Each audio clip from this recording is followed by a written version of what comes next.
चलो चलो जल्दी चलो, आ जाओ प्रेमियों, सत्संग का समय हो गया। सत्संग सामने बैठ के सुना करो ताकि तुम्हारे पर वचनों का साथ प्रभाव पड़े। यही वचन बचाने का काम करेंगे।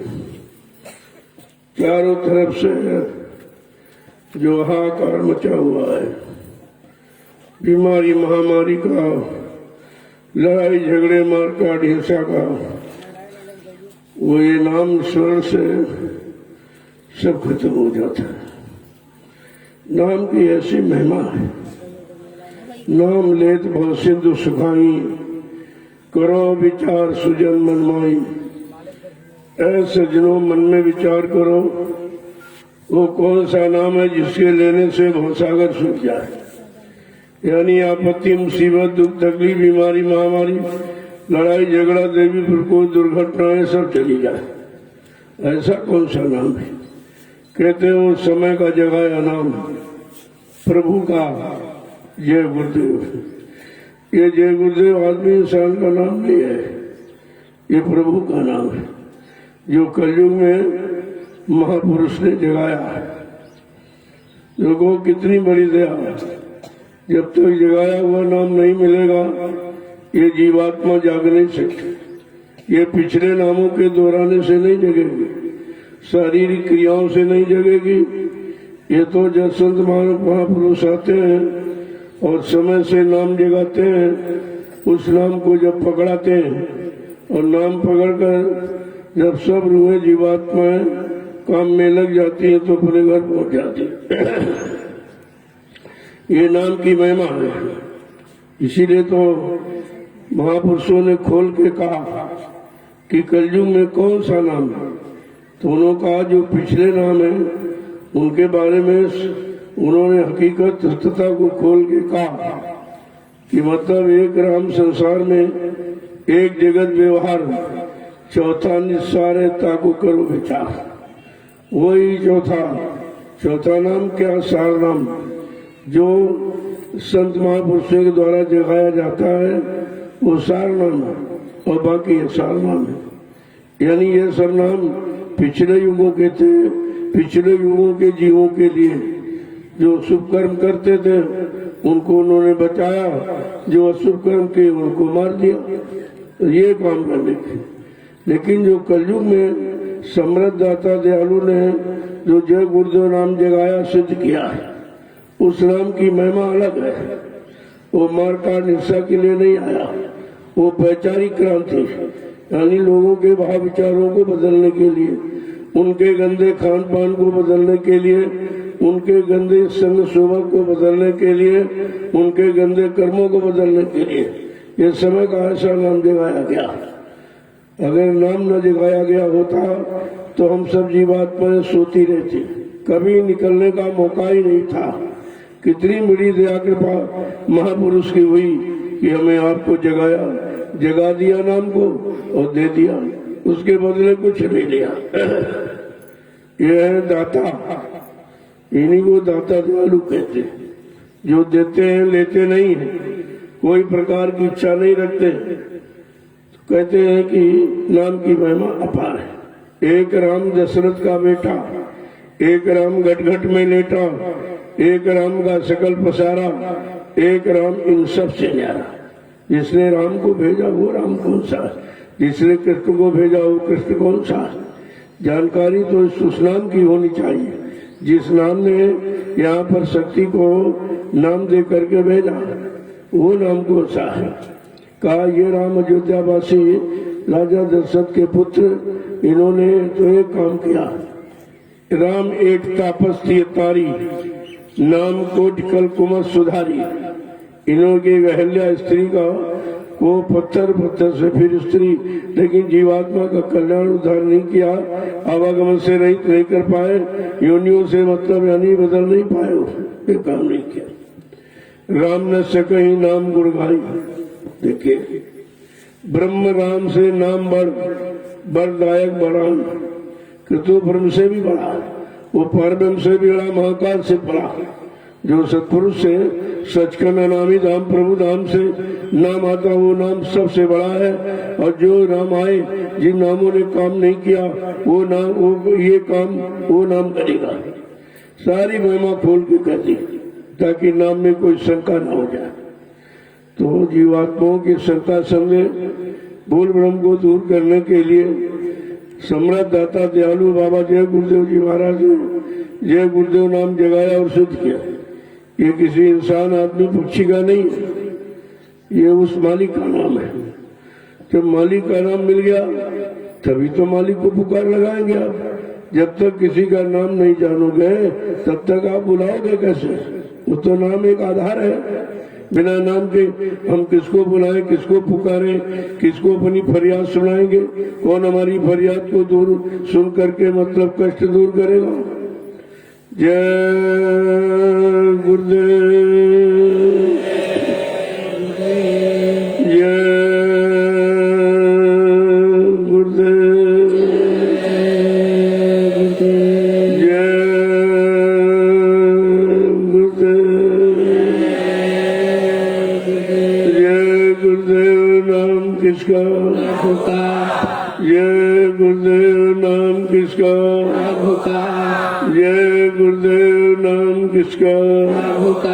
प्रभु का प्यारा नाम। जय गुरुदेव। समृद्ध दाता दयालु पूज्य स्वामी जी महाराज आज के इस प्रातःकालीन नैमिषारण्य की तपोभूमि पर लघु सत्संग में सम्मिलित होने वाले समस्त सत्संगी प्रेमी जनों, सौभाग्य की घड़ी जब होती है, भाग्योदय की शुभ घड़ी, जब करोड़ों जन्मों की तपस्या, करोड़ों जन्मों के पुण्य, करोड़ों जन्मों की सेवाएं जब जीव की एकत्र हो जाती हैं, उनका उदय होने का वक्त आता है, तब ये पावन घड़ी संत महापुरुषों के दर्शन दीदार की, उनके सत्संग वचनों को सुनने को मिलती है। हमको ऐसी पावन घड़ी मिली, लेकिन हमने अपना सुधार नहीं कर पाया, अपना कोई काम नहीं करा पाया। जब इतनी बड़ी समृद्ध शक्ति भूमंडल पर आई जो कभी आई नहीं थी, भूते न भविष्यत है, अब मिल गई, लेकिन हम आप उनको पहचान नहीं पाए, उनको अपना बना नहीं पाए, अपना कोई परमार्थी कार्य, आध्यात्मिक कार्य हम करा नहीं पाए। कितना भारी नुकसान जीव का हो गया। एक तो शक्ति कभी आई नहीं, आई तो हमने उसको पहचान नहीं पाया। कितना बड़ा दुर्भाग्य हम सब जीवों का रहा कि ऐसे समृद्ध मालिक को हम पहचान नहीं पाए, अपना बना नहीं पाए। तो जीवों को पहचान तो बच्चों के द्वारा होती। आपको वचन भी सुनाए गए, वो भी एक दिन नहीं, 10 जुलाई सन 1952 से 2012, यानी 60 बरस आपको सुनाए, जगाया गया, चिताया गया, होश में लाके खड़ा किया गया। अच्छे बुरे पाप पुण्य की पहचान, माँ बहन बेटी बहू की पहचान, अच्छे मानवीय खान पान की पहचान कराई गई, लेकिन हम कुछ समझ नहीं पाए। कान तो हमारे सुनते रहे, लेकिन इस शैतान भोगी मन ने स्वीकार नहीं किया, तो वचनों का लाभ नहीं मिला।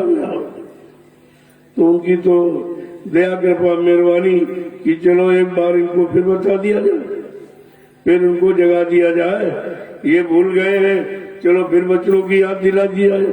ऐसा धरती पर किसी ने एक बार बताया, 2 बार 3 बार नहीं माने, तो कबीर साहब ने तो यहाँ तक कहा कि कहा सुनी माने नहीं, दे धक्के 2-4, नहीं मानता मारो धक्का चला जाए। लेकिन समर्थ मालिक ये काम करने नहीं आए। वो जीवात्माओं को जगाने के लिए आए, उनको समझाने के लिए बड़े ही प्रेम प्यार मोहब्बत के साथ उनको समझाते हैं। कोई दंड विधान नहीं रखा, कोई मार काट का विषय नहीं बनाया, कोई खूनी क्रांति नहीं, वैचारिक क्रांति के द्वारा कहा मैं देश दुनिया में परिवर्तन करके दिखा दूंगा, पूरी दुनिया में परिवर्तन। क्योंकि जब भारत बदलेगा तो सारा विश्व बदल जाएगा, उत्तर प्रदेश बदलेगा तो भारत बदल जाएगा, और भारत बदल गया तो पूरा विश्व बदल जाएगा। कितनी बड़ी बदलाव की स्थिति है भारत से बनेगी। कौन बनाएगा? आज की स्थिति तो मारकाट की, ऐसा और दुख परेशानी मुसीबतों की खड़ी कर दी गई। उधर सम्राट मालिक कह रहा मैं वैचारिक क्रांति के द्वारा देश दुनिया में लोगों के भाव विचारों को बदल दूंगा, उनके गंदे खान पान को बदल दूंगा, उनकी गंदी संशोभत को बदल दूंगा, उनके द्वारा किए गए गंदे कर्मों से भी छुट्टी रिहाई कर दूं, यानी उनको भी बदल दूंगा। इतना बड़ा बदलाव परिवर्तन करने की जो महान शक्ति आई, हमने आप उसे पहचान नहीं पाया। पहचान जाते तो हम पीछा नहीं छोड़ते, उनके सुनाए बताए बच्चों को नहीं बुलाते, उनके किए वादे संकल्प प्रतिज्ञा को भी नहीं हम भूल पाते, लेकिन सब भूल गए। इसी भूल के कारण लोग कितनी दूर चले गए। सब जिन्होंने पास में बैठाया, अपने में लगाया, आध्यात्मिक बच्चों को सुनाया, सब तरह से किसी तरह से ये सब रूहें जीवात्माएं जाग जाए और सब सुन समझ कर अपने घर को चले। लेकिन हमने उन्हीं का साथ छोड़ दिया, उन्हीं को अपना बना नहीं पाया और उल्टा सीधा प्रचार कलंक का लगा दिया कि बाबा जी शरीर छोड़ के चले गए, धोखा दे के चले गए, दगेबाजी करके चले गए, वादा खिलाफी करके चले गए। ये और प्रचार आपने कर दिया, कितना बड़ा दोष। अरे महापुरुष पर इस तरह का कलंक लगाना सबसे बड़ा पाप गुनाह का कारण है। ये सब वो सजा मिलेगी उनको, जिन्होंने ऐसा किया है वो सजा पाने के अधिकारी हैं। इस सजा को कोई यहाँ माफ नहीं कर सकता, ये माफी नहीं कोई दे सकता।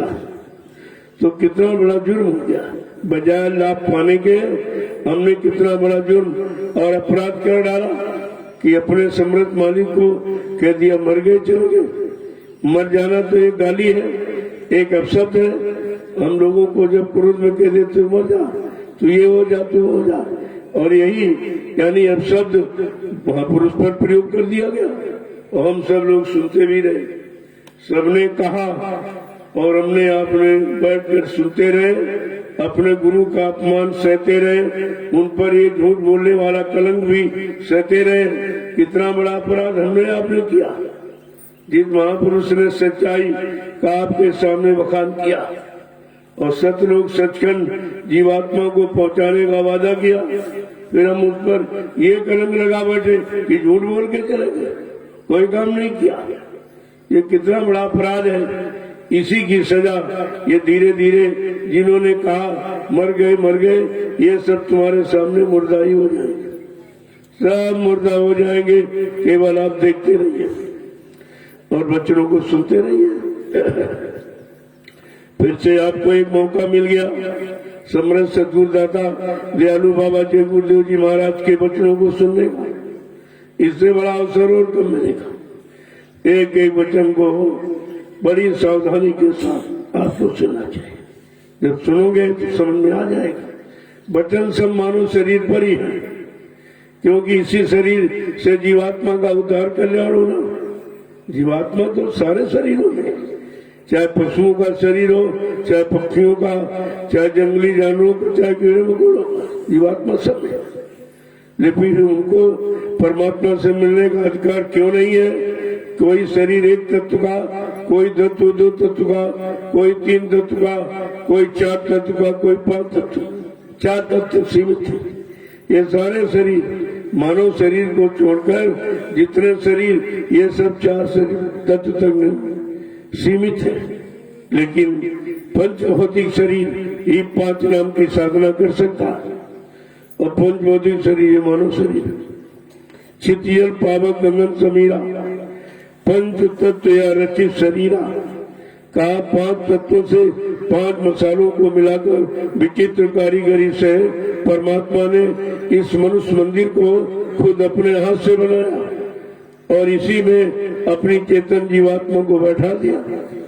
तो ये सच्चा मंदिर हुआ है। ये चलता फिरता बोलता चलता अच्छा बड़ा पाप समझता है, वो तो कुछ नहीं करता। लेकिन हम चेतन और जड़ को नहीं समझ पाएगा कि जड़ किसे कहते हैं, चेतन किसे कहते हैं। जड़ कोई काम करेगा, चेतन काम करेगा, जिंदा काम करेगा, मुर्दा काम करेगा, ये सब जानकारी आपको रखनी चाहिए थी। अगर बच्चों को आपने ध्यान से सुनकर अपने मन को पकड़ाया होता तो आज गुरु परिवार की ये स्थिति नहीं होती। तो सब बिखर गए, कोई इधर चला गया, कोई उधर भग गया, कोई इधर स्वार्थ लोभ लालच में बहकावे भरमावे में आ गया। धीरे धीरे सारा गुरु परिवार यानी विकसित हो गया। अब इसको इकट्ठा करना ये हमारा आपका कर्तव्य है। मैं और कोई दूसरा काम नहीं करता हूँ, न किसी की निंदा आलोचना बुराई, न किसी को कुछ कहता हूँ। मैं अपने गुरु परिवार को इकट्ठा कर रहा हूँ। इसमें किसी का क्या नुकसान? अरे भाई, जब परिवार विघटन में हो जाता तो सबको चिंता होती कि हमारा परिवार फूट गया, हमारा परिवार बिखर गया। और परिवार जब बिखर जाता है तो पड़ोसी भी तंग करने लगता, तुम्हें कमजोर समझ कर। तो हमारा परिवार तो 45 करोड़ का है, इतना बड़ा किसी का नहीं। न कोई राजनीति नेता के पास इतना बड़ा जन समर्थन और न किसी धार्मिक यानी संस्था के पास इतना बड़ा समर्थन है जितना हमारे पास है। लेकिन हमारा सब विघटन हो गया, सब बिखर गया। जबकि लिखा है कलयुगे संघे शक्ति, कलयुग में संघ संगठन ही शक्ति। जिसके पास संगठन है उसके पास शक्ति है, जिसके पास शक्ति है उसी का बोलबाला है। ये तो छोटी बात होती। इसलिए हम सबों का कर्तव्य है, जितने गुरु भाई हैं जिन्होंने गुरु से नामदान प्राप्त किया है, उन सब का ये फर्ज कर्म कर्तव्य है कि अपने बिखरे परिवार को संगठित करें। मैं तो यही काम 8 साल से कर रहा हूँ, मेरा और कोई काम नहीं। अपने परिवार को गुरु वचनों को सुना सुनाकर अपने परिवार को संगठित करना, उनको सही सच्चे रास्ते पर खड़ा करना, उनकी गुरु की दी हुई युक्ति की भी याद दिलाना, ये काम हो रहा। यही काम सबसे बड़ा है। तो इसलिए हमने तो किसी को कुछ कहा भी नहीं और न कोई कुछ कहता हो, क्योंकि हमारा जो निशाना है सतगुरु दाता दयालु के वचन को फरमाना और उनके वचनों को सबके काम तक पहुंचाना और धीरे धीरे उनको खड़ा करना, ताकि सब एक अच्छे सच्चे काम में लग जाए। हमारी सबकी जीवात्मा जाकर अपने घर चली जाए। काम तो असली यही है। इसी काम के लिए हमने गुरु की शरण ली थी, उनके चरणों में जाकर के अरदास और विनती की थी कि हमारी जीवात्मा का कल्याण करा दीजिए। कल्याण हुआ नहीं और तुम पहले उल्टा सीधा प्रचार करने लगे कि वो कल्याण कराने वाला चला गया, तो इसका मतलब कल्याण कभी होगा नहीं। दूसरा कोई आया नहीं है जो आपका कल्याण कर दे। इसीलिए तो गुरुवाणी ने स्पष्ट कहा, सतगुरु है गुरु बहुतेरे। संसार में सतगुरु यानी जीवात्मा को परमात्मा से मिलाने वाला, घर पहुंचाने वाला समय का एक ही आता, वो 2-4 दस नहीं आता। और जो आया उसको आपने कह दिया मर गया। इसका मतलब जीवात्मा को उद्धार कौन करेगा, कल्याण कौन करेगा? सारी मेहनत, सारा प्रचार, ये सारा सत्संग, सारी व्यवस्था सब बेकार हो सिद्ध। तुम्हारे कहने के अनुसार तो सारी व्यवस्था ही खत्म हो गई, लेकिन ऐसा नहीं। संत वचन पलटत नहीं, ब्रज जात ब्रह्मांड का संत वचन कभी इधर उधर नहीं होते। जो कहते हैं उसको पूरा करके दिखाते हैं। हाँ, समय वक्त कुछ भी लग जाए, उन वचनों को पूरा करने के लिए कोई स्थिति, कोई माहौल, कोई लीला, कोई खेल, कोई करिश्मा क्यों न करना पड़े, लेकिन वो अपने वचनों को सिद्ध करके और काम करके, भूमिका बना के और सबसे प्रमाणित करके तब जाते हैं। उनका जाना आना हम शरीरों की तरह नहीं होता। लेकिन हम समझते कहाँ, हम तो अपने जैसा हाथ पैर कान माला समझते। लेकिन तुम क्या जानो जीवात्मा जगी कि नहीं जीवात्मा जगी? अरे जो जगा लेगा वही तो तुमको जगाएगा, जो जागता ही तुमको जगाएगा। सोने वाला व्यक्ति आपको नहीं जगा सकता। तो ये जागरण की बात है कि जागरण कैसे किया जाए, जागरण किससे कहते हैं। असली जागरण जीवात्मा का जगाना, परमात्मा से मिलाना, उसको उसके सच्चे घर मंडल मुकाम पहुंचाना, इसको कहते जागरण। लेकिन नहीं कुछ समझ पाए। अब जरा महापुरुषों के 2 वचनों को सुन लीजिए। उन्होंने मानव शरीर के बारे में कितना कुछ समझाया कि ये मानव शरीर बार बार नहीं मिलेगा, ये तो एक बार अवसर मौका उस मालिक ने हमें आपको दे दिया। जीवात्मा मांग के ले आई है इस शरीर को, क्योंकि वो मन के साथ बराबर लगी रही, मन भोगों में फंसा रहा।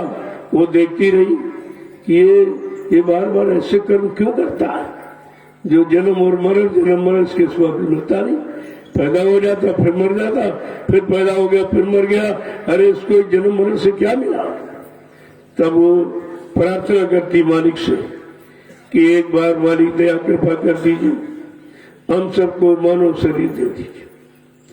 मानव शरीर के जानकार संत महात्मा फकीरों को मिला दीजिए और उनसे नाम की युक्ति की दया करा दीजिए। और नाम की युक्ति कमाई करें तो उनका सुधार करते रहे, संभाल करते रहे, उनके मन को मोड़ते रहे, भोगों से हटाते रहे। लोगों कितनी बड़ी प्रार्थना किया।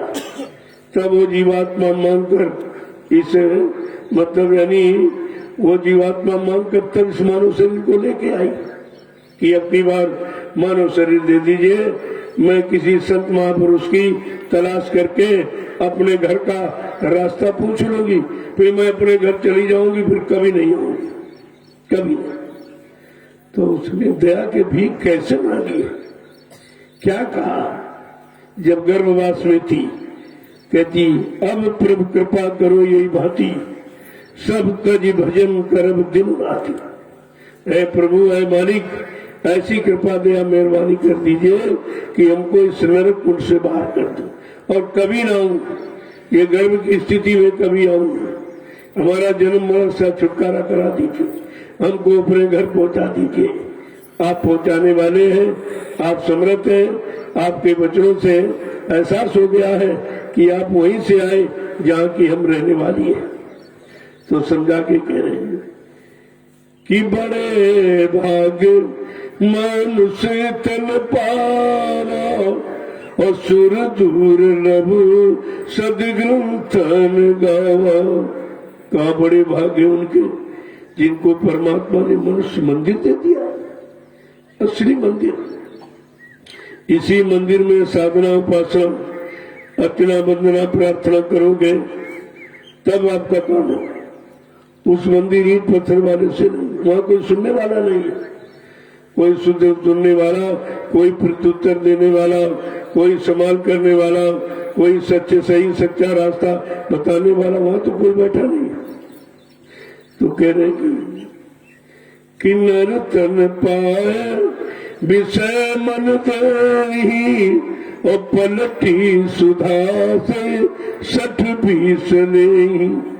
कि अगर मानव शरीर मिल गया और विषय भोगों में गंवा दिया तो तुमने तो वही काम किया कि हीरा को छोड़ दिया और कांच को पकड़ लिया, बदले में कांच पकड़ लिया, क्योंकि हीरा की परख पहचान है। हीरा जन्म अमोलक, कौड़ी बदले जाओ। देखिए ये अमोलक जन्म है और हीरा सबसे कीमती है, इसलिए सारे शरीरों में इसे कीमती माना गया, बहुमूल्य माना गया। लेकिन हम कहाँ समझ पाए, हमें शरीर को लगाना नहीं मालूम, किस काम के लिए मिला, किस काम में लगाने के मिला, कौन सा लाभ पाने के लिए मिला, कुछ जानकारी नहीं। तो हम जैसे अन्य योनियों में लगे थे वही स्वभाव था पहले का, तो मानव मंदिर मिला, इसमें भी वही भोगों में लग गए। अब धीरे धीरे अगर समर्थ मालिक न आते तो ये काम कोई नहीं करता। गिरी बदरिया पाप की बरस रहे अंगार और संत न आते जगत में तो जड़ मरता संसार। अगर संत महापुरुषों का आगमन इस भारत भूमि पर न हुआ होता तो हम सब जीवात्माओं को जन्म मरण से छुटकारा नहीं मिलता। हम सब जानते नहीं थे कि जन्म मरण का चक्कर कैसे बना, कैसे खत्म होगा, कैसे हम इस जन्म मरण से छुटकारा पाएंगे, कुछ नहीं मालूम था।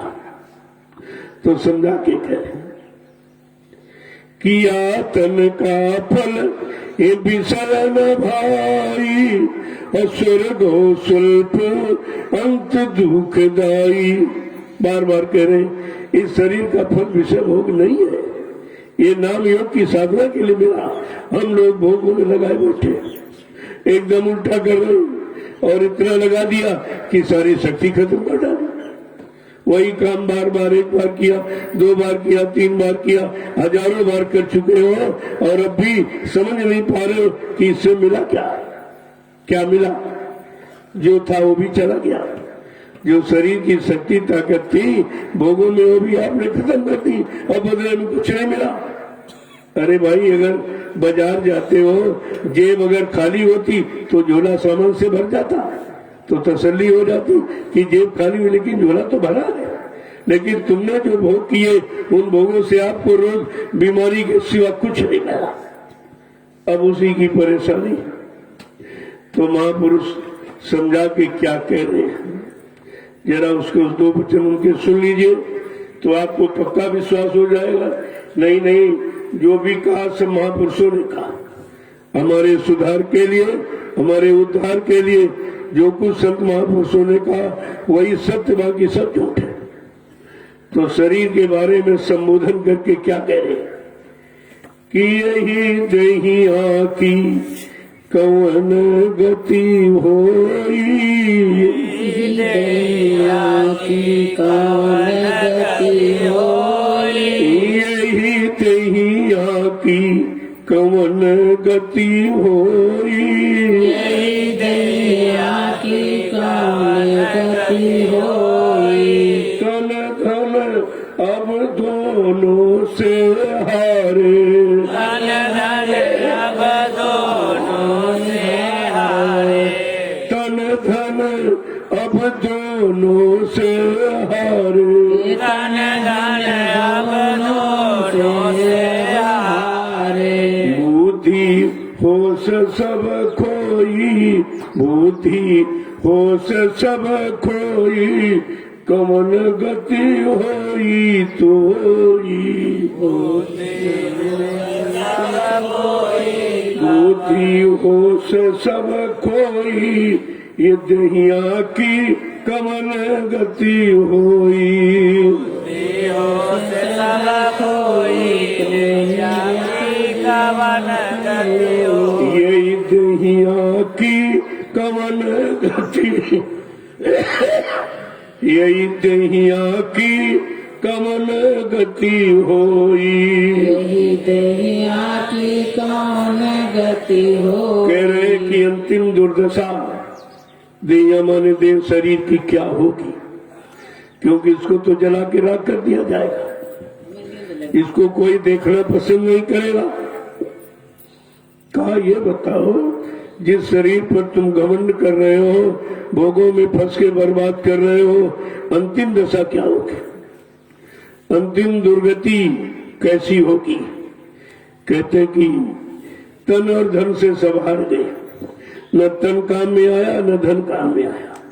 कहा इससे तो सब हार गए, कुछ नहीं मिला, तन को भी भोगों में खर्च किया, कुछ नहीं मिला, और धन को भी ऐसो आराम शरीर के लिए खर्च किया, कुछ नहीं मिला। कैसा समझा रहे देखो। और कहते बुद्धि होए सब कोई, जो बुद्धि परीक्षण का यंत्र, जिससे अच्छे बुरे पाप पुण्य की पहचान, माँ बहन बेटी की पहचान, सत्य असत्य की पहचान होती, उसको भी हमने आपने खराब कर दिया। वो बुद्धि नाशक नशा पी करके बुद्धि को पागल कर दिया। अब पागल बुद्धि बेचारी क्या कर सकती। फिर समझा के क्या कह रहे हैं, इंद्रिय शिथिल भयो तन जर जर, इंद्रिय शिथिल भयो तन जर जर, इंद्रिय शिथिल भयो तन जर जर, इंद्रिय शिथिल भयो बितावे सोई सोई समय बितावे सोई सोई देहिया की कमन गति होई समय बितावे सोई सोई दुनिया की कवन गति होई समय बितावे सोई सोई देहिया की कमन गति होई समय बितावे सोई सोई दुनिया की कवन गति होई ऐसे इंद्रियां शिथिल हो गई। जैसे आप ज्यादा काम करते तो शरीर शिथिल हो जाता है, फिर आपको नींद आ जाती है। इस तरह भोगों में लगाकर सारी इंद्रियों को आपने शिथिल कर दिया। अब उनसे कुछ होने वाला नहीं, इतनी कमजोर हो गई क्योंकि सारी शक्ति आपने खत्म कर दी। जब शक्तिहीन हो गई तो शिथिल, उसी शिथिल अवस्था को वृद्धावस्था कहते, बुढ़ापा कहते। बुढ़ापे में कोई इंद्रिय नहीं काम करती, न आंख देख पा रहे सही तरीके से, न कान स्पर्श शब्द सुन पा रहे, न मन मतलब यानी सही जगह टिक पा रहा, न दांतों से कुछ खाया जा रहा, न पैरों से चला जा रहा, न हाथों से कुछ खाया जा रहा। सारी इंद्रियां शिथिल कमजोर कर दी आपने भोगों में इनको लगा करके। तो कहते कि सारा समय खाने कमाने सोने में चला गया, मिला कुछ खाने में, कमाने में, सोने में। ये तीन स्थितियों में आपका समझ आ रहा और मिला कुछ मिल भी जाता चलो ठीक था भाई, कमाना खाना कुछ हमारा काम बढ़ रहा कुछ नहीं। आगे क्या करें समझा दो कि चकित और असहा देखी तोई, चकित और असहाय देखित चकित और असहा देखी तोई, चकित और असहाय देखितोय पास नयावत कोई, पास नयावत कोई देहिया की कवन गति होई। पास नयावत कोई दुनिया की कवन गति होई। पास नयावत कोई देहिया की कवन गति होई। पास नयावत कोई दुनिया की कवन गति होई। जब तुमको कमजोर देखकर, तुम्हारे बुढ़ापे की स्थिति देखकर कोई पास में नहीं आता कि ये कुछ काम तो करेगा नहीं, अपने काम में लगा रहेगा, ये दो वो लाओ, इसलिए कोई पास ही नहीं आ रहा। सब तुमसे नफरत करने लगे। अब ये विचार करो, भोगों को भोग करके आपने क्या किया, शरीर को कमजोर शिथिल बना दिया। अब जिसके कारण तुम्हारे परिवार के लोग तुम्हारे पास नहीं आ रहे, तुमको अब देखना भी पसंद नहीं करते।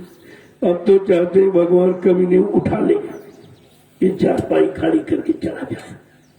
वही रहने के लिए प्रार्थना नहीं करता, सब प्रार्थना करते ये कब मरेगा, कब जाएगा, कब मरेगा, कब जाएगा। कहा ये तुम्हारी स्थिति है, यानी अंतिम दशा तुम्हारी बड़ी खराब होगी। आगे समझा के क्या कह रहे हैं कि बसन दीन मुख बचन न आवत, दसन दीन मुख बचन न आवत। दसन दीन मुख बचन न आवत। दसन दीन मुख बचन न आवत। कफ धरी गला दबोई, कफ धरी गला दबोई देहिया की कवन गति होई। कफ धरे गला दबोई वसन की कवन गति होई। कहते कि मुख से कुछ वचन नहीं कहा जा रहा, जो वचन निकाल रहा उससे कोई सुन भी नहीं रहा, कि पानी मांग रहा, कि भोजन मांग रहा, कि दवाई मांग रहा, क्या कह रहा, कोई सुनने को भी तैयार है। इतनी नफरत लोगों को तुम्हारे बुढ़ापे से है कि अब वो देखना सुनना कुछ पसंद नहीं करते, और ज्यादा कुछ को तो डांट देते। तो कहने का मतलब है इस दुर्दशा से हम कैसे बचे। बचने का उपाय केवल नाम की कमाई है। दाम की कमाई करके तो आप बुढ़ापे में पहुंच गए और दाम की कमाई तुम्हारे काम आई नहीं। जो तुमने शरीर से परिश्रम करके दुकान मकान जमीन जायदाद ये भगवान घर मकान बनाया, बाल बच्चों को पैदा करके उनकी परवरिश, उनको पढ़ा लिखा शादी ब्याह सब योग बना दिया, लेकिन तुम बेकार हो गए। अब वो तुम्हारी हमदर्दी कोई नहीं देख रहा कि इन्होंने मेरे साथ क्या किया। कहा सब भूल गए और केवल गले को कफ ने रोक दिया नहीं, रोक दिया, ढक दिया।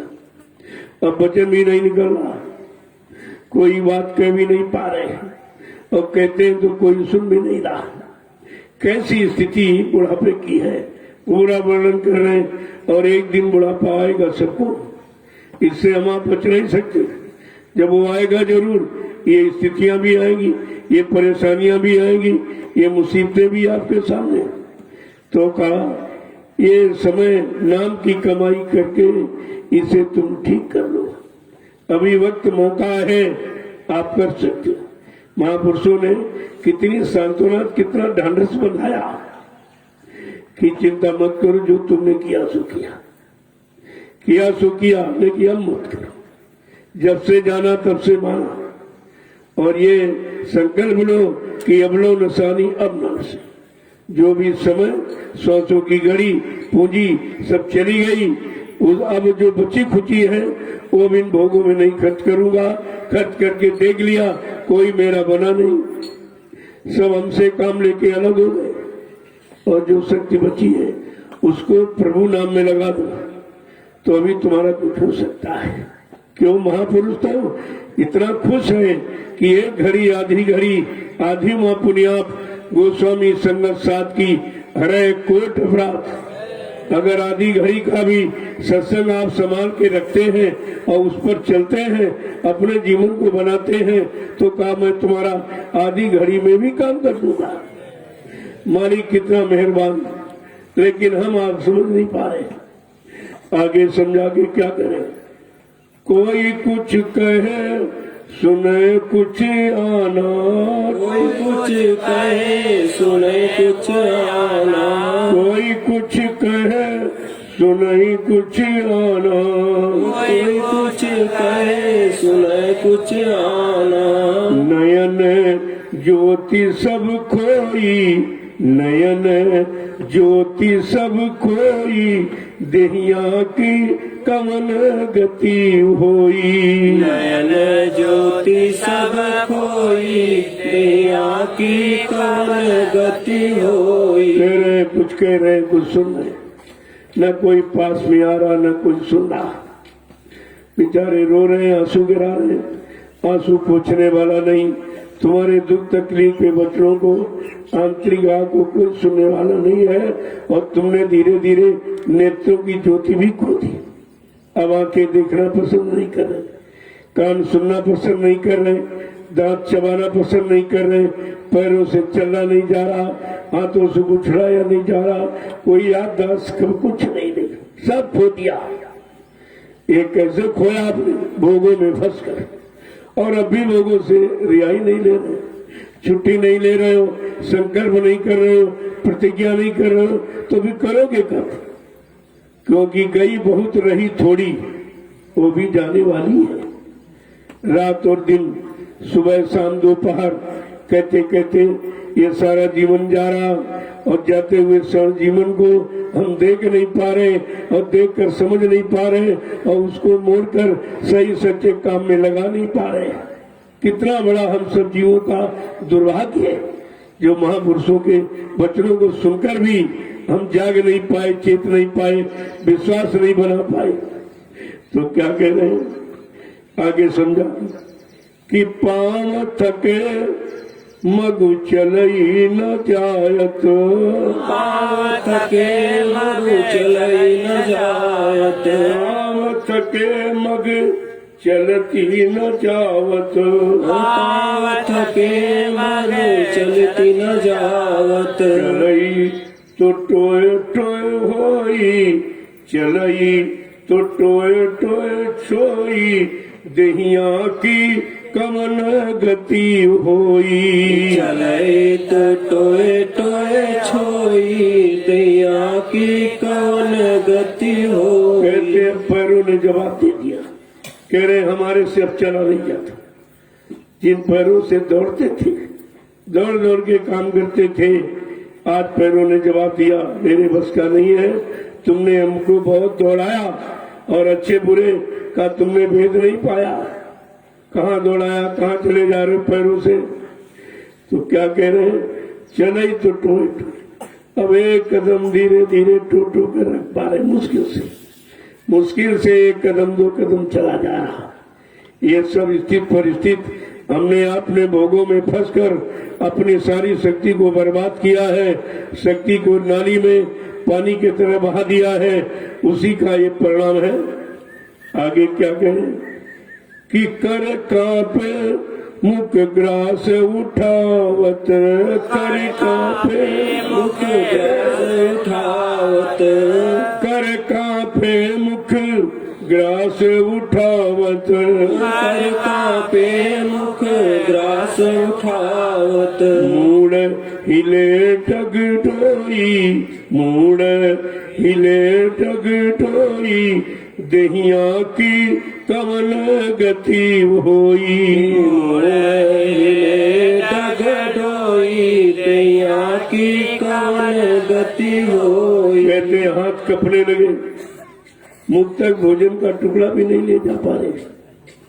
हाथ कपने लगे और मुख तक टुकड़ा भी नहीं ले जा पा रहे। ऐसी स्थिति बन गई और सिर हिलने लगा और ऐसा एकदम डग डग हिल रहा है। समझ में नहीं आ रहा ये सब क्या हो गया।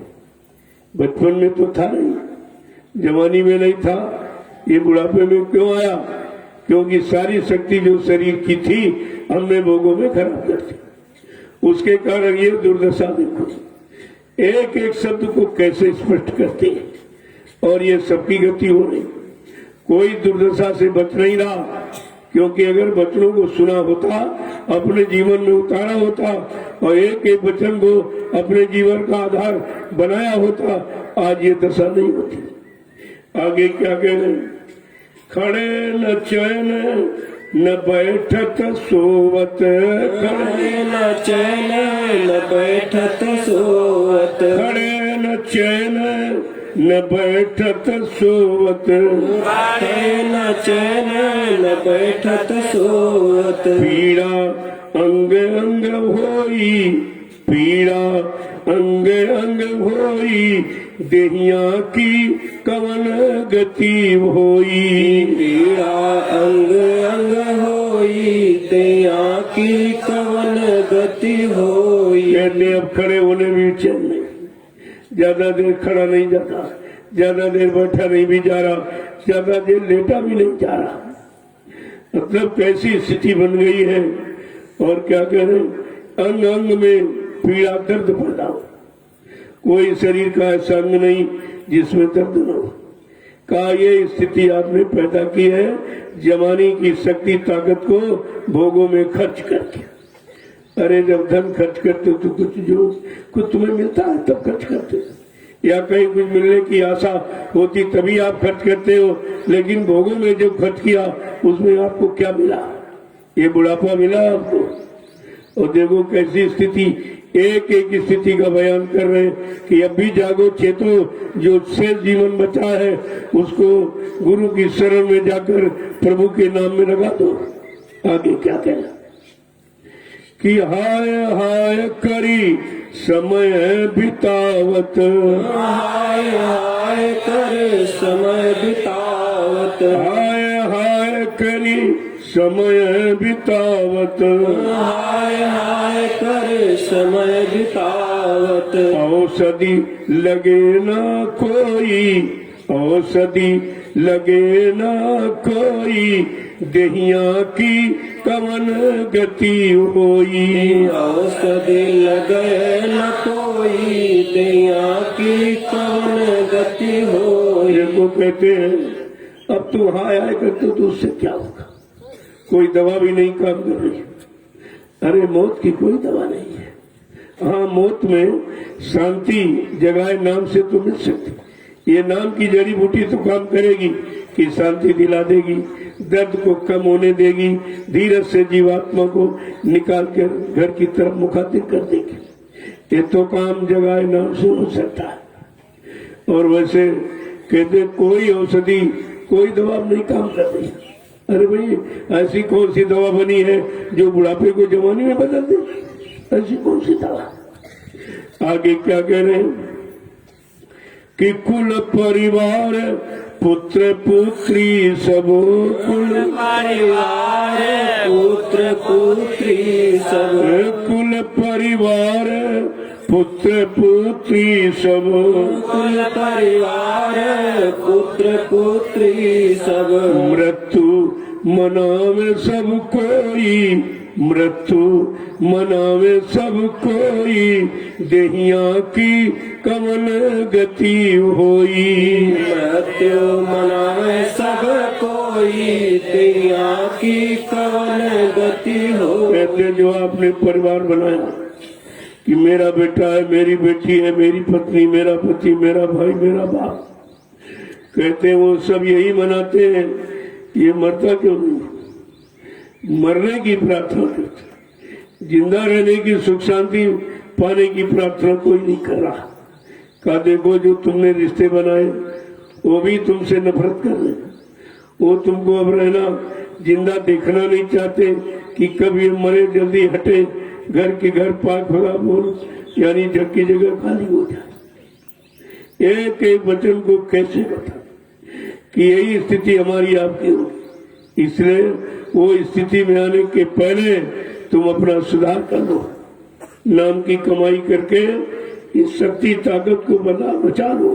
तो बुढ़ापे में पाने वाली जो कष्ट मुसीबत तकलीफें हैं वो कम हो जाए। आगे क्या करें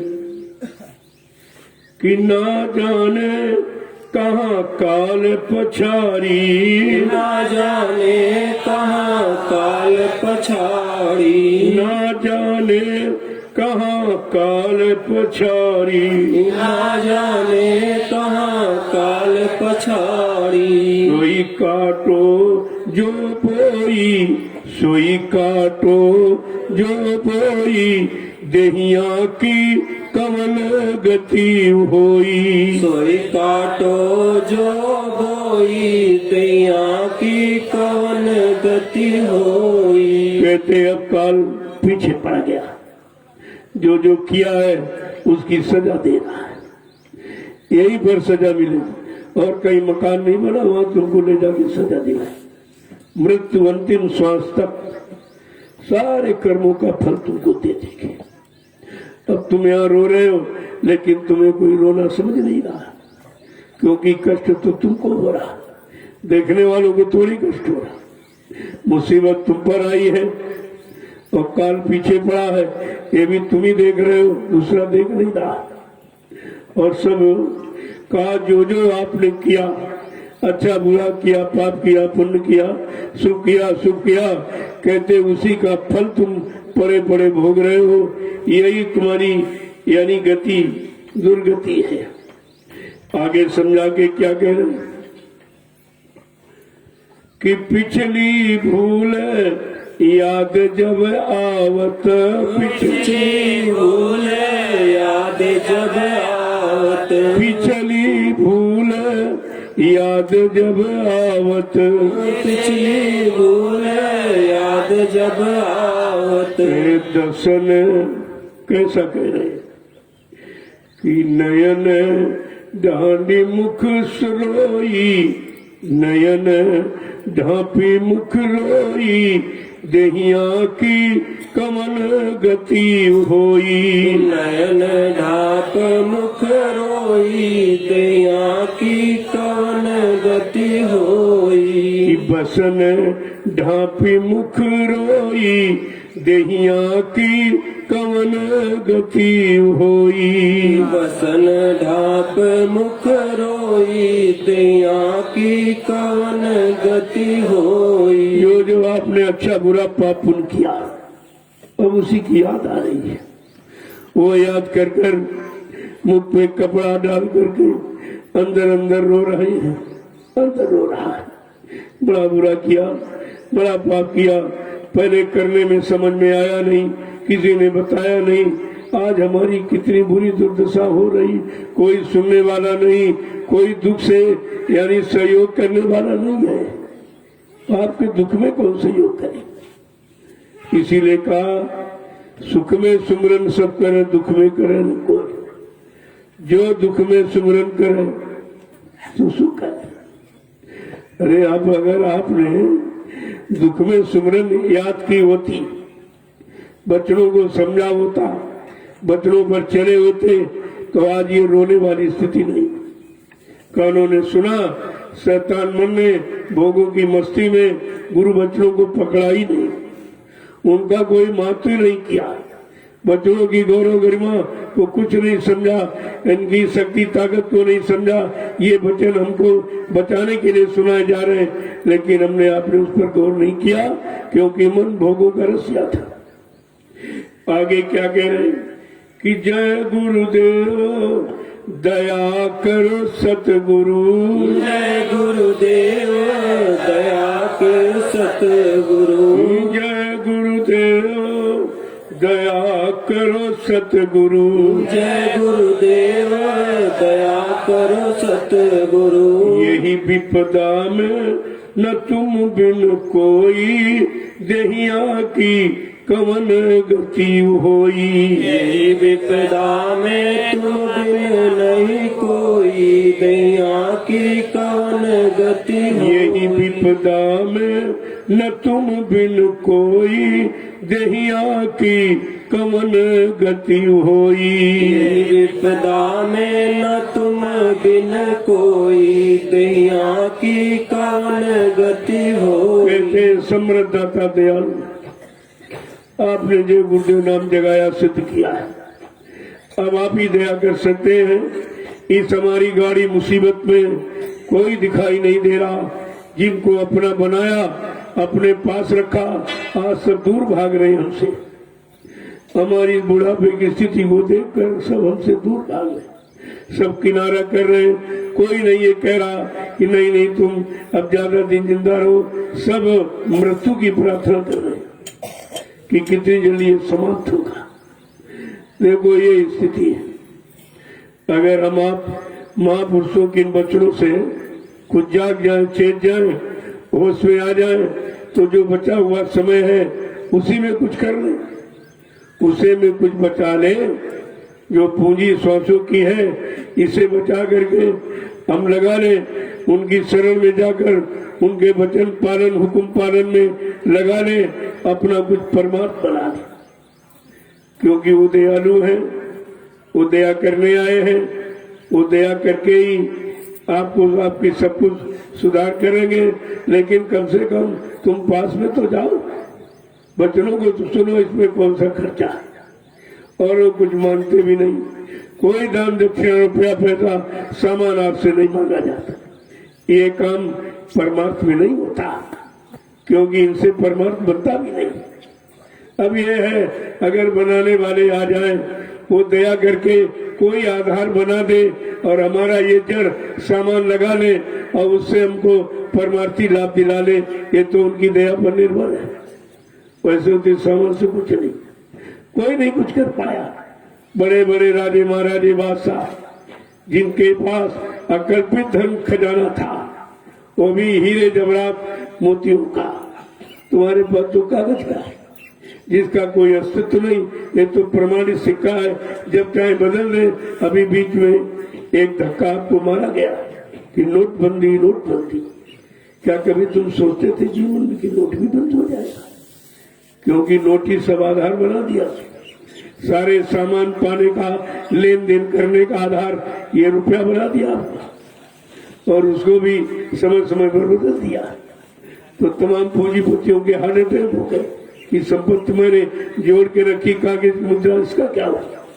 अगर सोना चांदी हीरे जवाहरात जोड़ा होता तो कोई नहीं खराब करता, उसकी कीमत बरकरार वैसी ही रहती।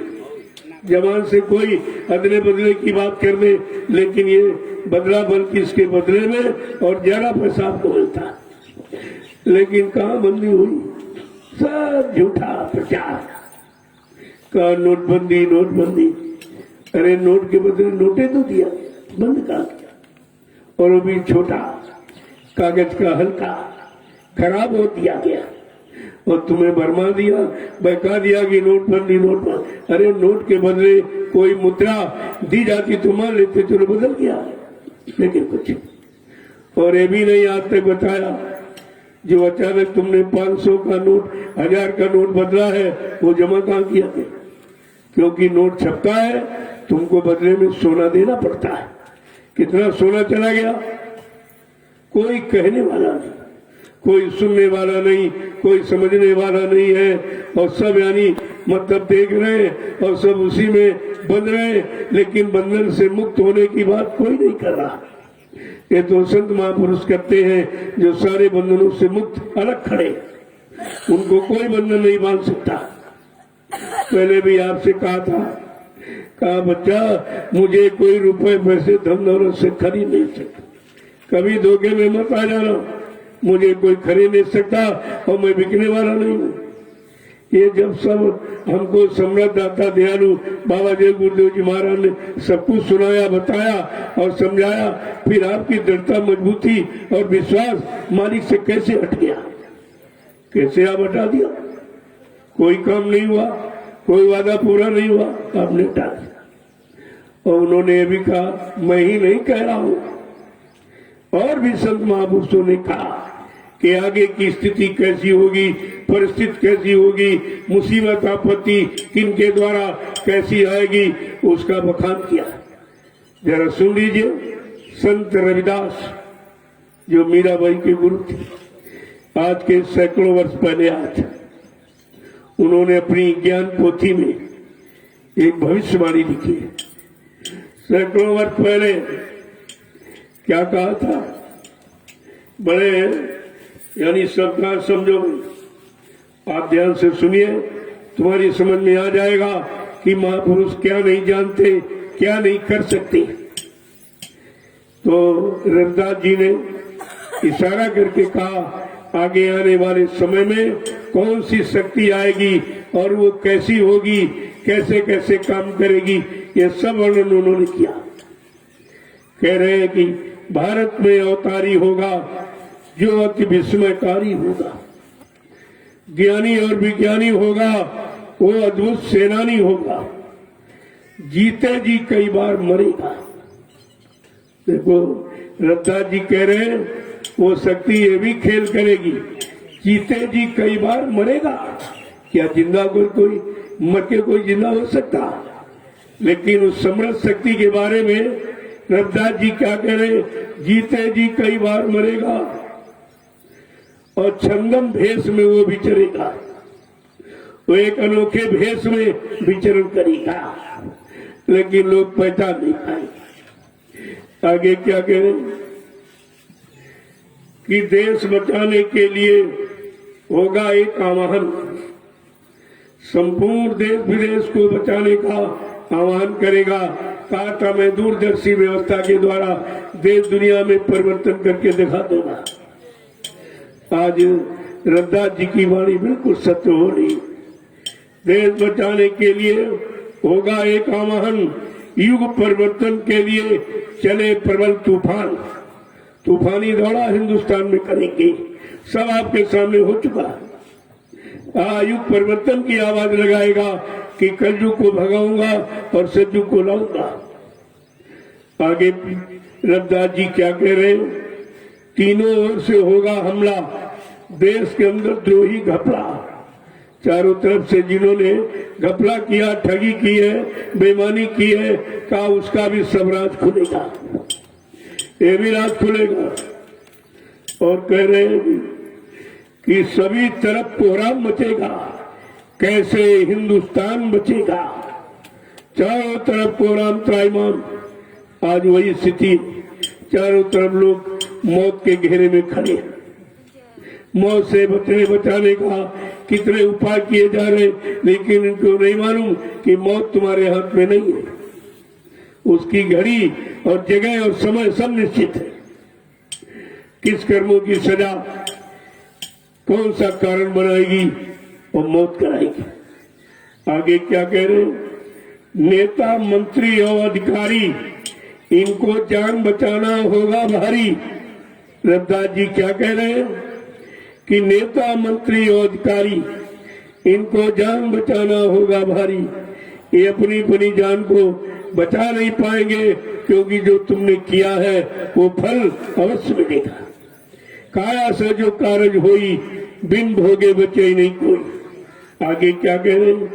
ये नेता मंत्री अधिकारी जान बचाने के लिए क्या करेंगे?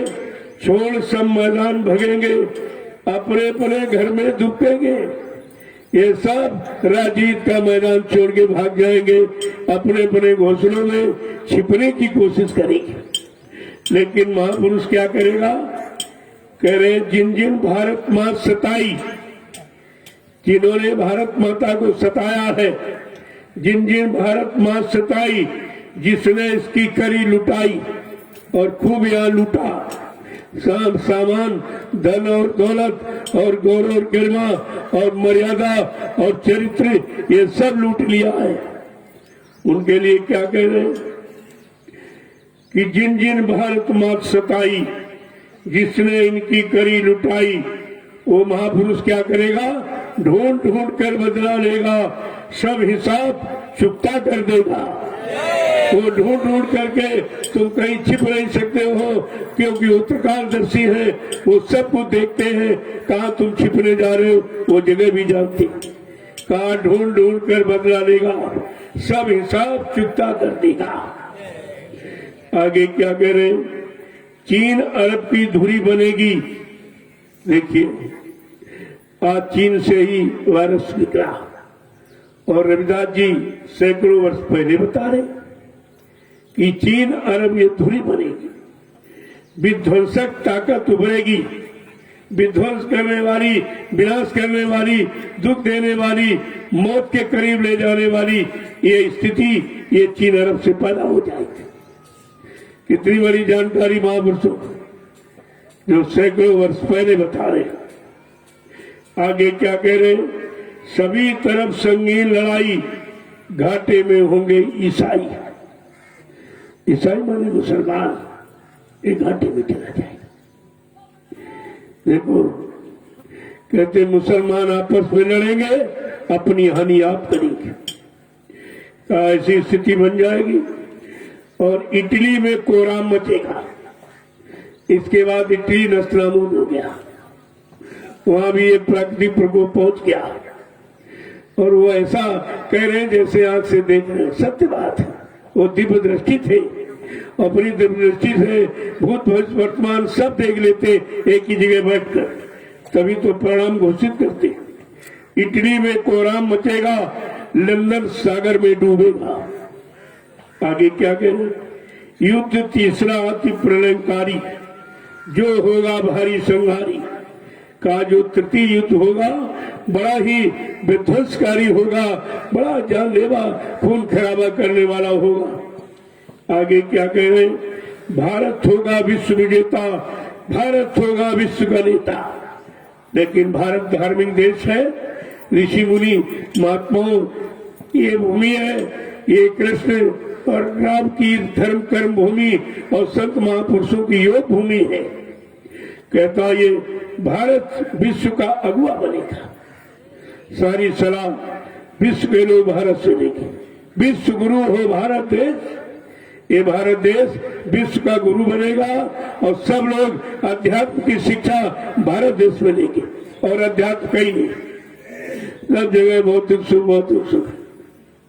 आगे क्या कह रहे हैं कि दुनिया का कार्यालय होगा, भारत में न्यायालय होगा, न्यायपालिका। जो आज भारत अमेरिका में है वो भारत में आएगी। सारे देश विश्व के सब भारत से न्याय पाएंगे। भारत सबको न्याय देगा तो क्या भारत देगा? अरे भारत का वो अद्वितीय विलक्षण दिव्य महापुरुष ये सब काम करेगा। आगे क्या कह रहे हैं कि तब सतयुग दर्शन आएगा। जब ये स्थिति बनेगी, भारत विश्व का अगुआ बनेगा, भारत सलाहकार बनेगा, न्यायपालिका भारत में होगी, सब लोग न्याय लेने भारत आएंगे, तब क्या कह रहे हैं, और पूरे विश्व का कार्यालय भारत में बनेगा। और कहते हैं तब सतयुग दर्शन आएगा, तब सतयुग का दर्शन उन जीवों को मिलेगा जो उस समय तक जीते रहेंगे। आगे क्या कह रहे हैं, संत राज सुख वर्ष आएगा, तब हिंदुस्तान में संतों का राज्य होगा। जब संत राज करेंगे तब सच्चिदानंद मिलेगा, सही सच्चा सुख यानी न्याय सुरक्षा रोजी रोटी महंगाई गरीबी ये सब दूर होगी और सही दिशा सबको मिलेगी, सबको घर परिवार में रहने की सुख शांति मिलेगी और सब बैठकर भगवान का भजन करेंगे। आगे कह रहे हैं संत राज हुई है भारत में, अब बचाए बची है ना, बाबा जय गुरुदेव की वाणी तब दिखाई पड़ी है ना। ऐसा नहीं कहते तुमको देखने को मिलेगा। ये भाषण स्पीच रविदास जी ने नहीं किया, आगे आने वाले समय की जानकारी दी है। कहा कि सहस्र वर्ष लग सतयुग लागे, तब ये हजारों वर्ष तक सतयुग रहेगा। इसी भारत भूमि पर हजारों वर्ष के लिए सतयुग रहेगा। और क्या कह रहे हैं आगे कि विश्व गुरु बन भारत जागे, सहस्र वर्ष लग सतयुग लागे और विश्व गुरु बन भारत जागे, तब भारत विश्व का गुआ होगा।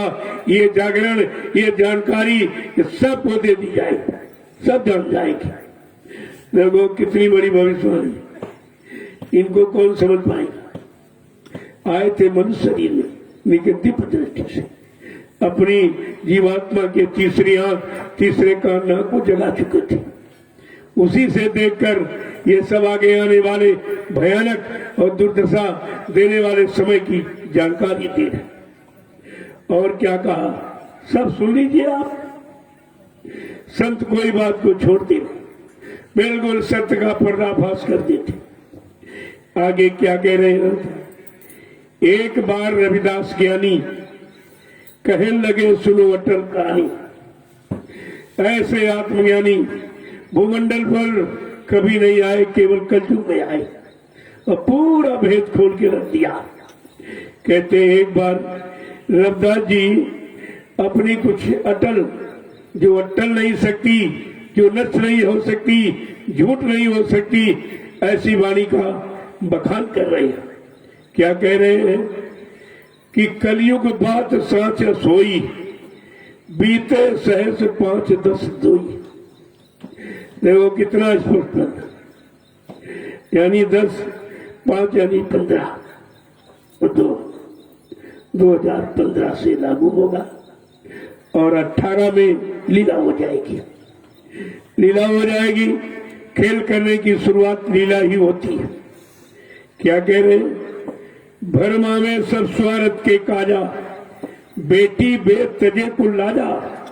समाज परिवार और इंसानों की ऐसी मानसिकता खराब हो जाएगी कि सब स्वार्थ के कारण अपनी बेटी को भी आदान प्रदान पैसे से कर दे, यानी बेचने लगेगा। और क्या कह रहे, नशा दिखावे घर में पूरा, मात बहन का पकड़े जूड़ा, कि शराब के नशे में सब शराबोर हो जाएंगे, बुद्धि का विवेक ज्ञान समाप्त हो जाएगा, माँ बहन को भी मारने गाली गलौज करने लगेगा।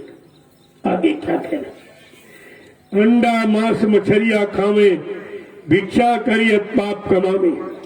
कहा जो भिक्षा लोगों से लेते हैं या जो तुम दान देते हो, वो भिक्षा का तुम्हारे दुरुपयोग करेंगे, तुम्हारी भिक्षा तुम्हारा दान लेकर वो भजन नहीं करेंगे, वो अंडा मांस मछलियां खाएंगे, जिससे तुमको भी सहयोगी बनाएंगे। अगर आप धन न दे तो अंडा मांस कैसे खाएगा। तो खिलाने का आधार माध्यम तुमने बनाया है, अपना पैसा लिहाजा वो परिणाम तुमको भी भोगना पड़ेगा। 10 प्रकार के दोषी माने जाते हैं, अनुमंता विशास्ता निहन्ना क्रय विक्रय चौफन्ना चखा दे कच्चे देहत का, यानी सलाह देने वाला, मारने वाला, काटने वाला, बेचने वाला, खरीदने वाला, लाने वाला, पकाने वाला, परोसने वाला और खाने वाला, ये सब पाप के दोषी होते।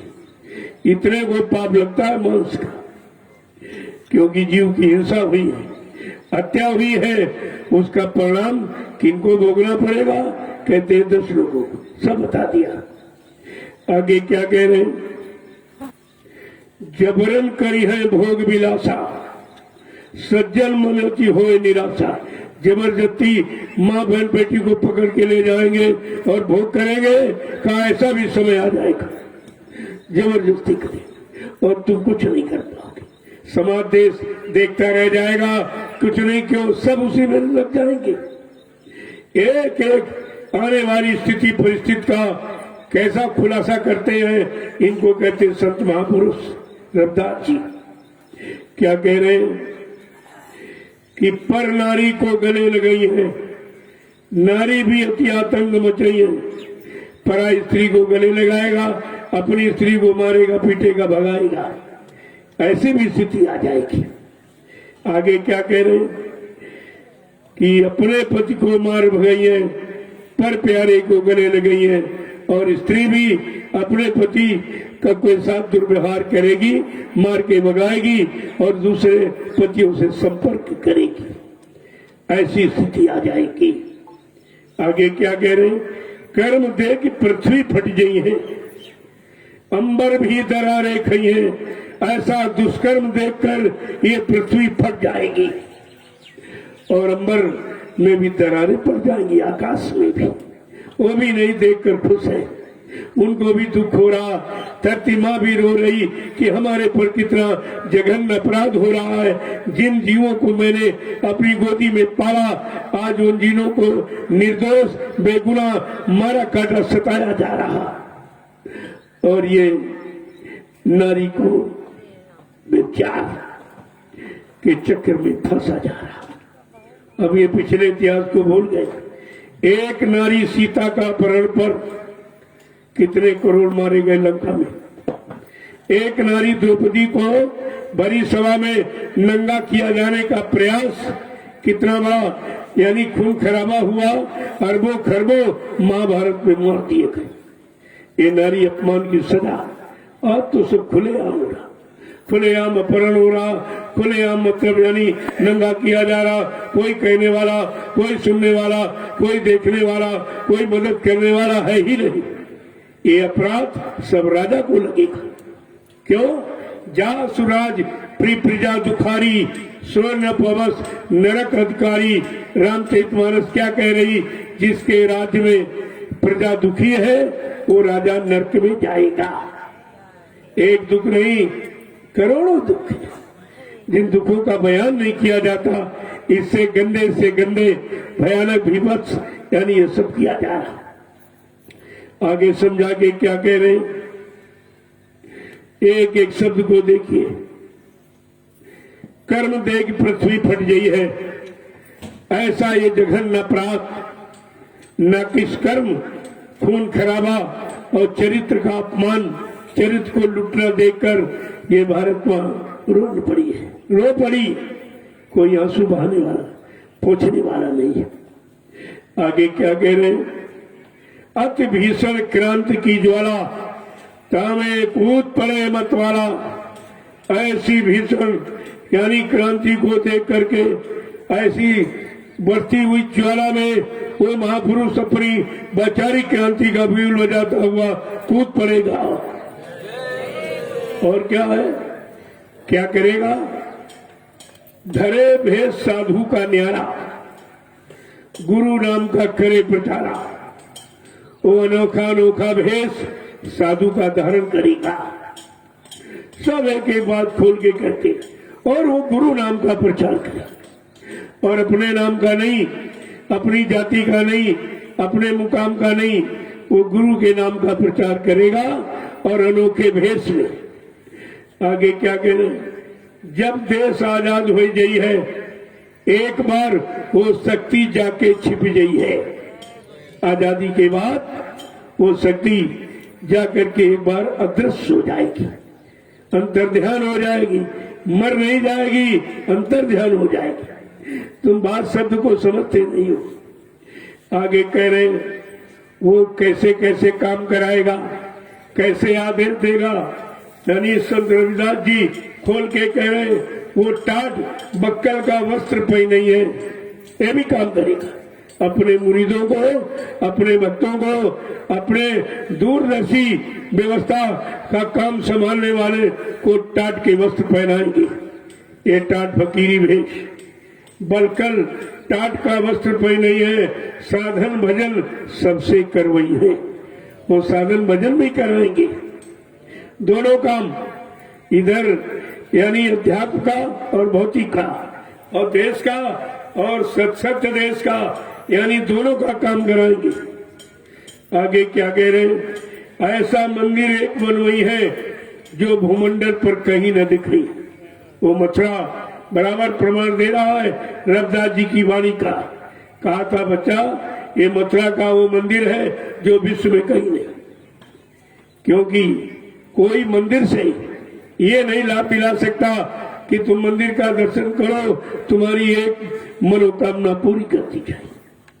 ये कोई वादा नहीं कर रहा कोई भी मंदिर हिंदुस्तान में जितने बने हैं, लेकिन ये वादा मंदिर से कोई नहीं करा सकता। अरे जो जड़ से काम करा सकता, चेतन से काम नहीं कराएगा। जड़ के लिए कह रहा इस मंदिर का दर्शन करो, तुम्हारी एक मनोकामना पूरी होगी। कब? जब वहां जाता जागता देवता बैठा, जीता जागता देवता बैठा, बरकत बांट रहा है। लूट लो बरकत लूट लो, इस शब्द को अभी तक लोग नहीं समझ पाए। अरे कोई बैठा होगा तो आपको बरकत देगा।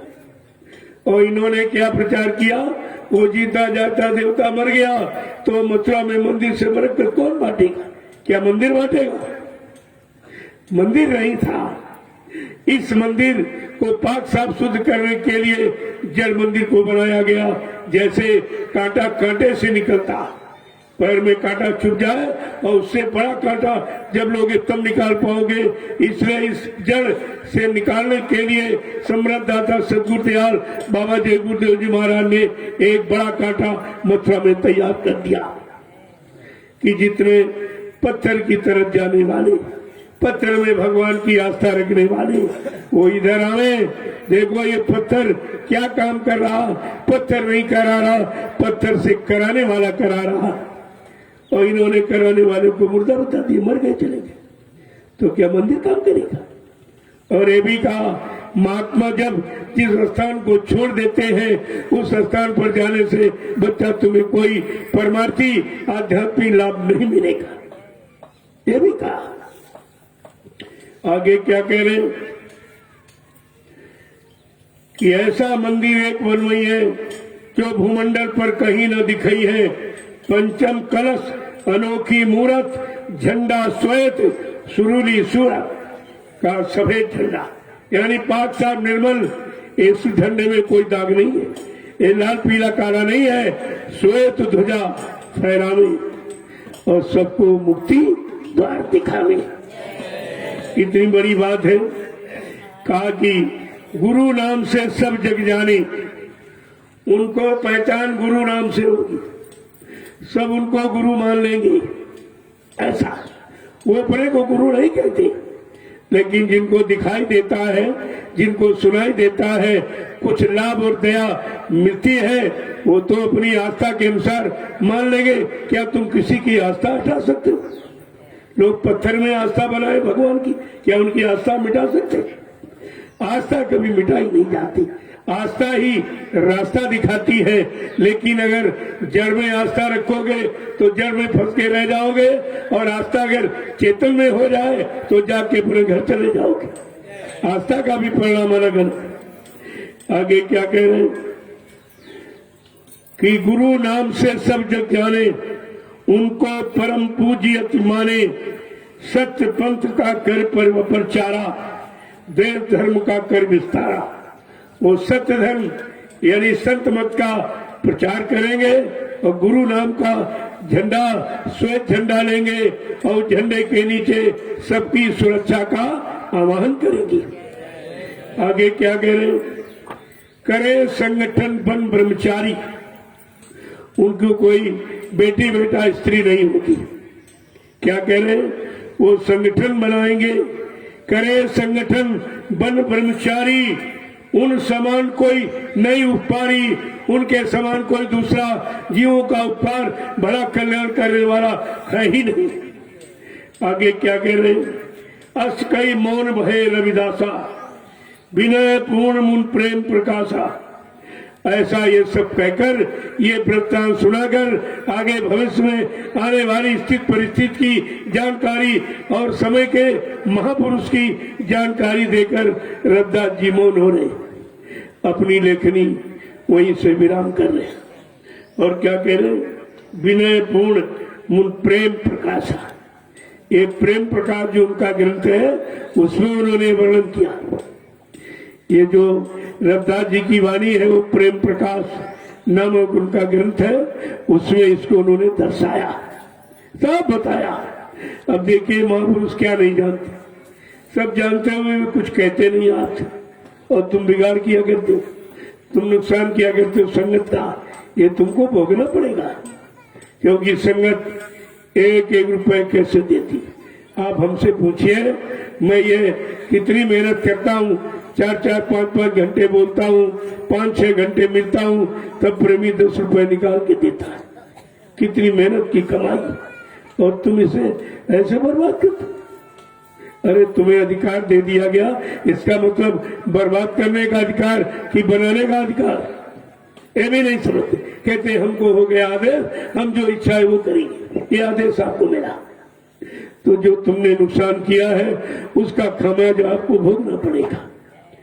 एक एक वस्तु को ये समझकर प्रयोग करो मेरी है, और ये खराब न होने पावे, नहीं हम सबको इसकी सजा मिलेगी।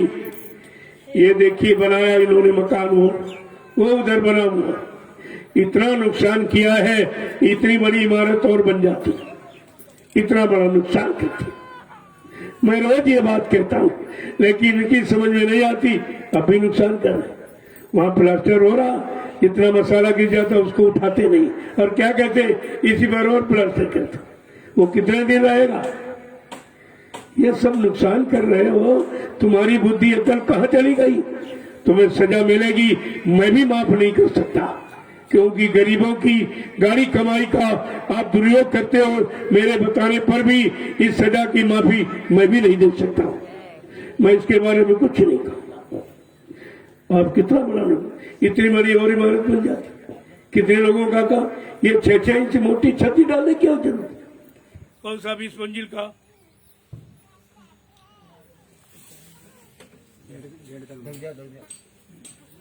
एक आदमी कोई बैठना चाहिए।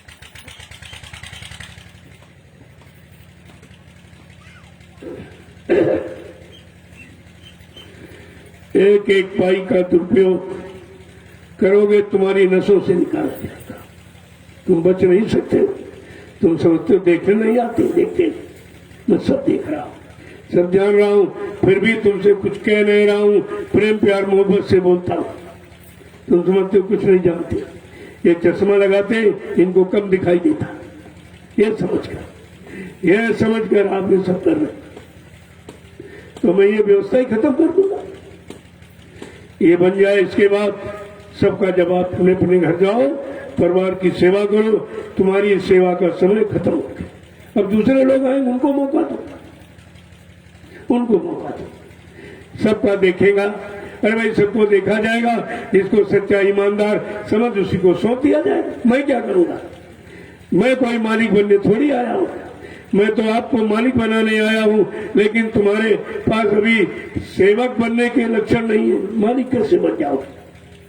मालिक बनने के लिए 14 गुण चाहिए, 14 गुण, और तुम्हारे में 2800 गुण है, तुम कैसे मालिक बन जाओ। जब इसको तुम सुरक्षित नहीं रख सकते हो, तो आगे आने वाले समय में देश को, समाज को कैसे तुम सुरक्षित रखोगे। बात तो इनकी समझ में आती है, बहुत नुकसान करती है, और पूछते भी नहीं। कम से कम पूछ लेना चाहिए। मैं एक दिन केवल ऊपर गया था, अब हमारे गांठें नहीं काम करती, मैं तो ऊपर चढ़ नहीं पाता हूँ। ये समझ रहे कि गांठें इनकी काम करती नहीं, ऊपर तो आएंगे नहीं, हम जैसा चाहे वैसा बनाएंगे। लेकिन ये नहीं मालूम तुम्हारी नसों से वसूल किया जाए, तुम्हारी नसों से ढूंढ ढूंढ कर बदला लेगा, वो हिसाब चुकता सब कर देगा। सारा हिसाब तुमको चुकाना और देना पड़ेगा। तुम ये मत समझो कि हम कहीं जाके बच जाएंगे। यहाँ से भाग जाओगे तो क्या बच जाओगे? क्या देश दुनिया के कहीं बाहर चले जाओगे? फिर कैसे आप बचोगे? जय गुरुदेव, जय गुरुदेव। देखो इनके पास इतनी बोरियां, अरे बोरी बिछाओ, प्लास्टर करो, जो गिर जाए उसको फिर प्रयोग करो। और जो बेचारे कुछ कहते हैं तो ये क्या कहता, तुम क्या जानो, हमको आदेश हुआ, हम अपनी इच्छा से काम, तो उसको आदेश हुआ कि मनमानी ना करे तो दंड कौन भोगेगा? इसलिए इस मंजिल यानी इमारत के बाद सबको जवाब, चुपचाप झोला उठाओ घर जाओ, यहाँ रहने की जरूरत नहीं है। मैंने तुम्हारा सब काम देख लिया, मैं कोई आंखें बंद करके नहीं बैठा रहता हूँ, सब देखता रहता हूँ, सब सोचता विचार करता रहता हूँ। इनके अंदर कब सच्चे अच्छे भाव बनेंगे, ये प्रेमियों की सेवा का कब रखाव करेंगे, कब रक्षा करेंगे, एक एक कण की सुरक्षा करेंगे, ये मैं सब देख रहा हूँ। नहीं तो अब तक सब जिम्मेदारी तुम्ही को सौंप देता, लेकिन कोई ऐसा नहीं जिम्मेदार जो जिम्मेदारी उठावे। मैं तो रोज कहता हूँ आप जिम्मेदारी यहाँ की ले लो, मैं दूसरी जगह बैठ जाऊंगा। मैं इस जमीन जायदाद से फंसा नहीं हूँ, मैं किसी वस्तु में फंसा नहीं हूँ, लेकिन केवल आपकी व्यवस्था में जरूर फंसा हूँ। तो जल्दी से हो जाए, बन जाए सबका काम और सब जीवात्माएं अपने घर को चल पड़े, बस मेरी जिम्मेदारी खत्म। जय गुरुदेव, जय गुरुदेव, जय गुरुदेव, जय गुरुदेव। नाम किसका? प्रभु का प्यारा नाम। सब लोग खड़े हो जाओ तो जरा। वो जो भी काम जहाँ करो, सेवा, सच्चाई, ईमानदारी, मेहनत से, तो आपको परमार्थी सेवा का लाभ मिलेगा। अब जो लोग कर रहे हैं सबका फर्ज है। कोई ऐसा काम हो रहा था गलत या कर रहा था अपनी मनमानी, आपको हमें सूचना देनी चाहिए। तुमने तो हमको बताया नहीं, और कितना वहां नुकसान हुआ उस इमारत में, बहुत भारी नुकसान इन लोगों ने किया। चलो इसका खामियाजा तुम भोगोगे, हमारा उसमें क्या मतलब है। बताने सुनाने समझाने में नहीं मानते हो, अहंकार गरुड़ गुमान घमंड में रहते हो कि हमको सेवा का अधिकार मिले। सेवा का अधिकार नहीं, सेवा करने का मौका, अवसर दिया गया। अधिकार किसी को नहीं, कोई यहाँ मालिक नहीं।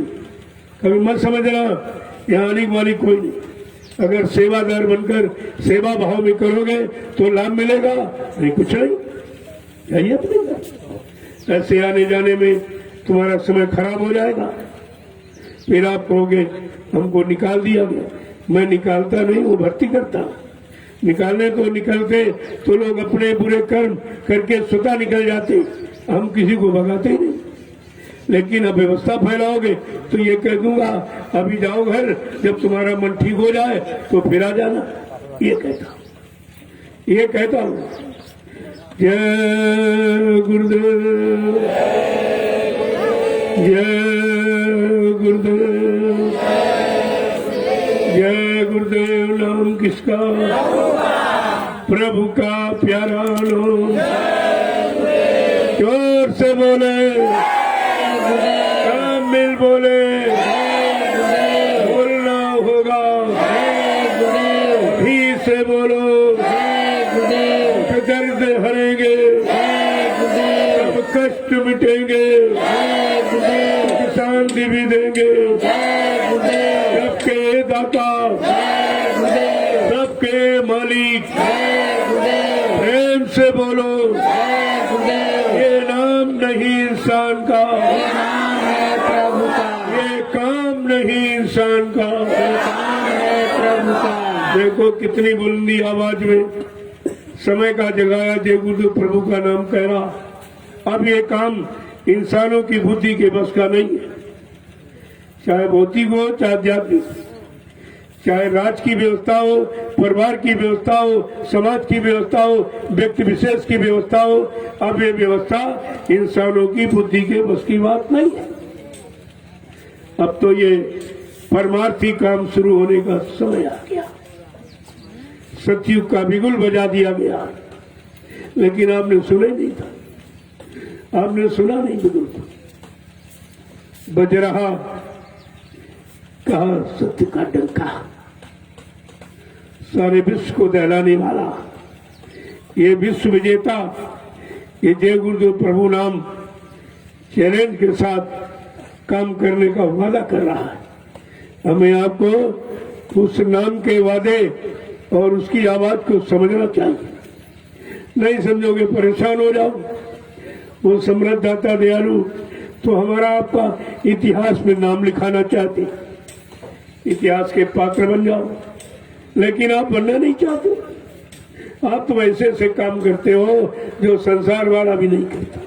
संसार वाला कहते भाई चलो खाते हैं तो बजाते जरूर है। कहा हमने इनका खाया है, एक एक अन्न का दाना का मैं पूरा पालन यानी मतलब करूंगा और उसका काम करके उससे उद्धार कराऊंगा। तो तुम्हारे समझ में कुछ नहीं आ रहा। अरे तुम्हें तो सब मुफ्त में मिल रहा है। न तुमको रोटी की चिंता, न सब्जी की चिंता, न कपड़े की चिंता, घर गृहस्थी परिवार, इस सब को कोई चिंता नहीं। क्या ऐसा चिंता रहित कोई स्थान, कोई आश्रम इस विश्व में है? ये भी तुम्हारी समझ में नहीं आ रहा। जय गुरुदेव। देखो मैं इनको सबको देता हूँ, कपड़े से लेकर साबुन सोडा भी, चप्पल जूते भी, सीजनल कपड़े भी, और इनको पैसा भी देता हूँ। फिर भी ये नहीं ईमानदारी से काम कर, फिर भी अपना समझ के नहीं कर रहे। कितना नुकसान संगत का कर रहे। क्या इनको कभी क्षमा मिलेगी? ये धन प्रेमियों का है, मेरा नहीं। मेरे पास तो कुछ है ही नहीं, मेरे पास 1 रुपया भी नहीं। ये प्रेमियों का है और तुमको दिया जा रहा। और इस धन का अगर दुरुपयोग करोगे तुम सजा के भागीदार बनोगे। मैं बड़े साफ शब्दों में कहता हूँ, मैं जाऊं न जाऊं, देखूं न देखूं, लेकिन तुम्हारा फर्ज क्या? वैसे तो मैं सब देख रहा हूँ, सब समझ रहा हूँ, सब जगह जाता हूँ। तुम रात में सो जाते हो, मैं निकलता हूँ, सबको देखता हूँ कौन किस स्थिति परिस्थिति में रह रहा। ऐसा नहीं है। जय गुरुदेव, जय गुरुदेव, जय गुरुदेव। नाम किसका? जय गुरुदेव। नाम किसका? प्रभु का प्यारा नाम। अब आप लोग अपनी बुरी सेवा में देखो। पहले दिन मैंने कहा सेवा वाले सेवा करिए, वहीं से सत्संग हुए। रोज थोड़ी कहना पड़ता, और वो सेवा भी कर रहे हैं और सत्संग। और बाहर से बिहार से आए, जगह जगह से प्रेमी आए, सेवा कर रहे हैं।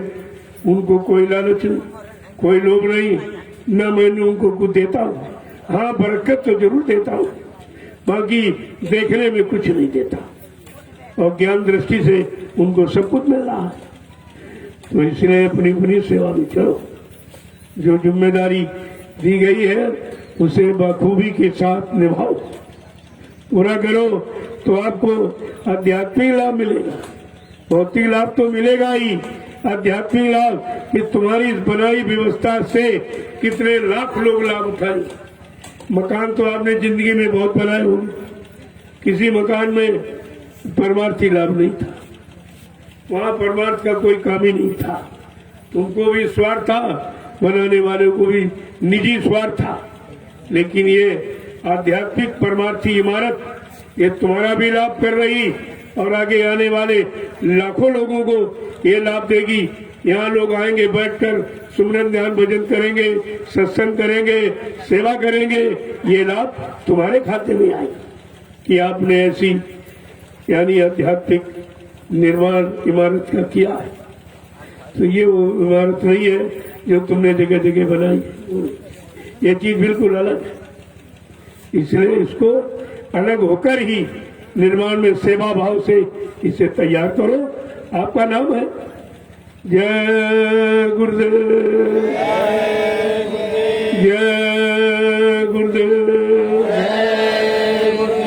जय गुरुदेव नाम किसका जय गुरुदेव नाम किसका प्रभु का प्यारा नाम। चलिए अपनी अपनी सेवा कुछ न